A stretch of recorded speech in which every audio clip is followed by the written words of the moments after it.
रवि बालेनको जुगलबन्दी चोलिँदै चौतर्फी चर्चा। रविको कुशल नेतृत्वले बालेन सरकार बन्दैछ सफल। बालेनले गरे नसोचेको काम, गृहमन्त्री छक्क।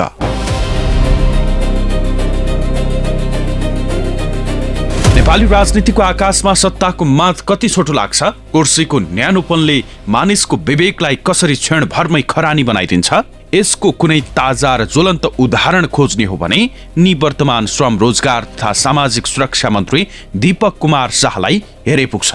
मन्त्री पदको शपथ खाएको मसी सुक्न नपाउँदै सिंहदरबारको रातो कार्पेटमा पाइला टेकेको ठीक 14औं दिनमा उनको राजनीतिक उडान भुइँमा पछारिएको छ। कारण त्यही पुरानो रोग, त्यही पुरानै धमिरा जसले वर्षौंदेखि देशलाई खोक्रो बनाएको छ। नातावाद, कृपावाद र पदीय मर्यादाको चरम दुरुपयोग। मन्त्री शाहलाई सायद लाग्थ्यो होला, अब म सिंहदरबारको हर्ताकर्ता हुँ, मेरो कलमको मसीले जे लेख्छ त्यही कानून हो। आफू कुर्सीमा पुग्ने बित्तिकै उनलाई न देशको बेरोजगारीको याद आयो, न खाडीमा पसिना बगाइरहेका युवाहरूको। उनलाई याद आयो त आफ्नै श्रीमती जुनु श्रेष्ठको। पदीय शक्ति दुरुपयोग गर्दै उनले श्रीमतीलाई स्वास्थ्य बीमा बोर्डको सदस्यमा नियुक्ति दिलाउने जुन दुस्साहस गरे, त्यो अन्ततः उनकै राजनैतिक चिहान खन्ने औजार बन्यो। जनताले पुराना दलहरूको आसेपासे पोस्ने र खल्तीका मान्छेहरू भर्ती गर्ने प्रवृत्तिको विकल्प खोजेर राष्ट्रपालाई भोट हालेका थिए।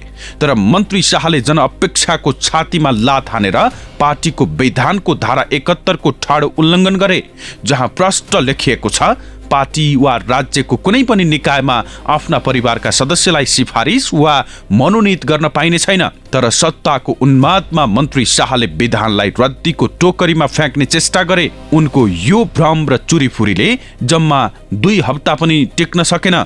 मन्त्री पद च्वाइट भयो। जब मिडियामा यो नातावादको दुर्गन्ध फैलियो, पार्टीको अनुशासन समितिले एक्सन लियो। कार्यवाहक प्रमुख रमाकान्त रिमालले स्पष्टीकरण माग्दा मन्त्री शाहले गल्ती स्वीकार्नुको साटो उल्टै झुटो विवरण पेश गर्ने र आनाकानी गर्ने धृष्टता देखाए। उनले पार्टीको नीति, सिद्धान्त र मूल्य मान्यतालाई लत्याउँदै आफूलाई सुपर पावर सम्झिने भूल गरे।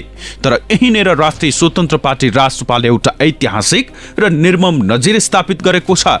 प्रश्न उठ्ने बित्तिकै, गल्ती देखिने बित्तिकै एक्सन। हिजो ढाका कुमार श्रेष्ठको अडियो काण्डमा होस् या आज दीपक शाहको नातावाद काण्डमा, राष्ट्रपालले देखाएको यो नैतिक जिम्मेवारीले पुराना दलहरूको गालामा दरो झापड हानेको छ। सभापति रवि लामिछानेले आफ्ना सांसदहरूलाई पहिल्यै चेतावनी दिएका थिए। 2/3 संख्या घट्ला भन्ने परवाह नगरी राष्ट्रपालले राइट टु रिकल कडाइका साथ लागू गर्छ। रविले त्यही अस्त्र प्रयोग गरे। विधानको दफा 25 को 4 र 69 लाई टेकेर उनले आफ्नै मन्त्रीको पद च्वाइट गर्न 1 सेकेन्ड पनि ढिलाइ गरेनन्।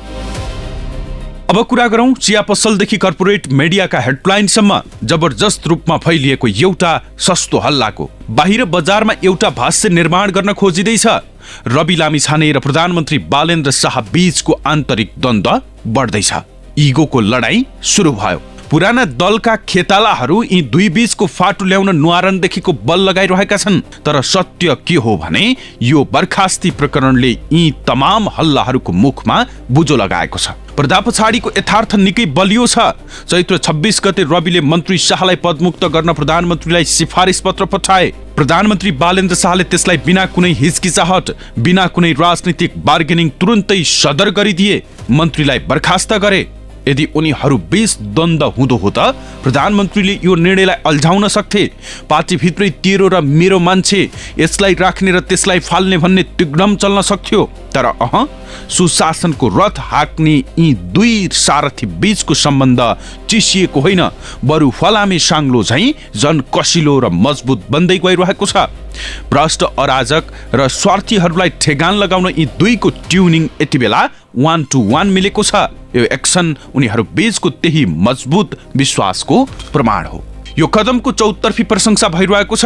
राजनीतिक विश्लेषक डाक्टर कृष्ण पोखरेल भन्छन् संसदीय व्यवस्थामा प्रधानमन्त्रीलाई मन्त्री हटाउने अधिकार हुन्छ, तर पार्टीले नै सिफारिस गरेपछि यो सुशासनको पक्षमा खरो कदम हो। त्यस्तै ट्रान्सपरेन्सी इन्टरनेशनल नेपालका पूर्व अध्यक्ष खेमराज रेग्मीले नातावाद प्रमाणित हुन साथ कारबाही गर्ने निर्णयलाई अत्यन्तै सकारात्मक रूपमा लिएका छन्। हामीले बुझ्नुपर्ने अर्को पाटो पनि छ। हिजो काठमाडौँ महानगरको तत्कालीन प्रमुख बालेन्द्र शाह पक्ष र रासोपा बीच एकता हुँदा चुनावको चटारो थियो। उम्मेद्वार चयन हतारमा भयो। विभिन्न पेशा र पृष्ठभूमिका मानिसहरू रासोपा भित्रिए। रासोपालाई आफ्ना उम्मेद्वारको ट्र्याक रेकर्ड हेर्ने र सुँग्ने समय नै मिलेन। त्यही भिडमा दीपक शाह जस्ता अवसरवादीहरू पनि छिरे होलान्। तर महत्त्वपूर्ण कुरा, गल्ती गर्नु ठूलो कुरा होइन, गल्ती सच्याउने हिम्मत गर्नुपर्छ। जो सुकै होस्, अनियमितता प्रमाणित हुना साथ गेट आउट गर्ने यो परिपाटीले लोकतन्त्रमा आशाको दियो बलेको छ। पुराना दलहरू वर्षौंसम्म भ्रष्टाचारका फाइल लुकाउँछन्, आफ्ना मान्छे जोगाउन संसद नै बन्धक बनाउँछन्, सुन तस्करदेखि भुटानी शरणार्थी प्रकरणका नाइकेहरूलाई फुलमाला लगाउँछन्। तर यहाँ 14 दिनमै आफ्नै मन्त्रीलाई सडकमा ल्याउने हिम्मत गरिएको छ। सुशासन भनेको घोषणापत्रमा लेखिने मिठा शब्द मात्रै होइनन्, यो एक्सनले देखिने निर्मम प्रहार हो भन्ने प्रमाणित भएको छ। दर्शकबिन, के रवि र बालनको यो जोडीले नेपाली राजनीतिको वर्षौं पुरानो फोहोर सफा गर्न सक्ला त? रासोपाले आफ्नै मन्त्रीमाथि चलाएको यो सुशासनको डण्डालाई तपाईले कसरी लिनु भएको छ? आफ्नो विचार तलको कमेन्ट बक्समा राख्नुहोला।